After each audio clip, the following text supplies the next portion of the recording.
အသားငါးစားရတာညင်းငွေ့နေပြီဆိုရင်ဒီကြာစံတုတ်လေးလှုပ်စားကြည့်အတော်လေးဂရင်းတွေ့စေရမယ်ရေနွေးပတ်ပြီဆိုရေစိမ်ထားတဲ့ကြာစံထဲဟင်းချက်စီအနှဲငယ်ထက်ကစုံရွက်ထည့်ပြီး10မိနစ်ပြုတ်လိုက်ဆက်ပြီးရေအေးနဲ့စိမ်မယ်ပြီးရင်ရေတွေအားလုံးကိုညှစ်ထုတ်လိုက်ဒါမှပိုစားကောင်းမှာပကံလုံးထဲကိုစက်သွန်ပြူထဲမယုတ်သီးချောက်နှမ်းလောအနောက်မွေအောင်စီပူတစုံထက်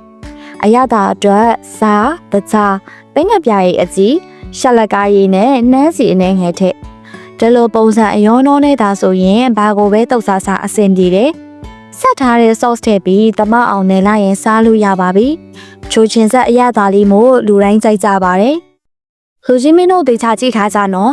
ဝတ်သားကိုအိုးပေါ်တင်ပြီးပေါင်းလိုက်တာအိုးပေါ်ကချတာနဲ့လူတိုင်းကြိုက်တဲ့ဟင်းမဲ့တစ်မျိုးဖြစ်သွားရောအရင်ဆုံးဝတ်သားကိုအနေတော်လေးတွေတုံးထားအတုံးကြီးကြီးတွေမလီးနဲ့နော်ဒီရွယ်လောက်ဆိုရပြီကျင်းစက်တော်မိတ်ထက်ဟင်းချက်ဝိုင်တစွန်းထက်စားနဲ့ငရုတ်ကောင်းမုတ်ထက်တဲငပြရည်တစွန်းကျုပ်အကာတစ်လုံးပြောင်းကုန်မုတ်တစွန်းထက်တေချာတမအောင်နဲ့ပြီးအရသာဝင်အောင်နှက်ထားလိုက်ပြီးရင်6ကက်ကက်ကြီးမဖြစ်အောင်ဟင်းချက်စီတစွန်းထည့်လိုက်ပေါင်းမဲ့အိုးပေါ်မှာတေချာစီတင်ပြီးရွနွေးပပွက်စုနဲ့10မိနစ်ပေါင်းလိုက်မယ်အိုးလေးကိုပေါင်းထားတဲ့ဝတ်သားထက်ပြီးရင်ကိုကြိုက်နဲ့တက်တဲ့ဘေဘေကျူအမုံဖြူအထအောက်မှွေကြော်ပြီးရင်ရပါပြီအပြင်ခုံကျွတ်ရွပြီးအတွင်းသားအီအီလေးမို့စားပြီးရင်စားချင်နေရော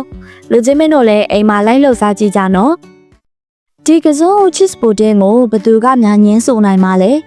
အနက်လေးမွေးပြီးအရသာချိုချိုလေးမို့တလုတ်ချင်းစီတိုင်းအရန်စားလို့ကောင်းတယ်ကစုံနဲ့ကတက်ဥကိုစကားအိုးပေါ်တင်ပြီးပေါက်မယ်တကြားတစွန်းထက်နွားတို့အသိအတင်ထက်အားလုံးကြိတ်တဲ့အထိချေမယ်အားလုံးကျဉ်ညက်သွားပြီဆိုညီအောင်ညှိလိုက်ပြီးရင်အပေါ်ကနေ mozzarella cheese ထက် air fryer ထဲမှာအပူချိန်160ဒီဂရီနဲ့15မိနစ်ဖုတ်လိုက်ရင်ရပါပြီအသားငါးတွေစားရတာညင်းငွေ့နေပြီလားဒါဆိုမုံငင်းဖြူကြော်စီကြော်စားကြည့်လွယ်ကူရိုးရှင်းပြီးစားလို့လည်းကောင်းလို့အသေးရွက်မကြိုက်တဲ့ကလေးတွေတောင်ကြိုက်သွားစေရမယ်အရင်ဆုံးစေးထားတဲ့မုံငင်းဖြူကိုထုတ်ဝက်ပိုင်မို့ကိုလည်းအနေတော်လေးတွေလှီးထားရင်နှွေးပတ်ရင်စားတစုံထက်ဟင်းချက်စီထက်ပြီးရင်အရွက်ထက်ပြုတ်လိုက်ဒါလိုပြုတ်ရင်အရွက်ကမဲမဲကြီးမဖြစ်ပဲဇက်တောက်လေးမို့စားလို့ကောင်းတယ်စက္ကန့်30လောက်ပြုတ်ပြီးဆယ်ထားလိုက်မို့ထက်2မိနစ်လောက်ပြုတ်ပြီးဆယ်မယ်စီပူပြီးဆိုရင်စက်သွန်မြူထက်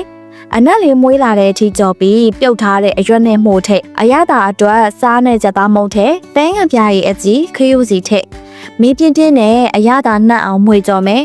နောက်ဆုံးပြောင်းကုန်မုံကိုရေဖြော်ပေးထက်ရေခမ်းနဲ့ထိကျဲပြီးအိုးချလို့ရပါပြီဒီမုံငင်းဖြူကြော်လေးကစားလို့ကောင်းပြီးထမင်းလဲမိန်လို့အိမ်မှာကြော်စားကြည့်ကြနော်အိုးလေးကိုဝက်စီတစွန်းထက်စက်သွန်ပြူထက်စီမွေးတက်မယ်စေးထားတဲ့မုံငင်းရွက်ထက်မီးပြင်းပြင်းနဲ့အရွက်နူးတဲ့အထိကြော်အရသာအတွက်စားနဲ့ကြက်သားမုံထက်မီးပြင်းပြင်းနဲ့အရသာနှံ့တဲ့အထိမှွေကြော်ပြီးရင်ရပါပြီ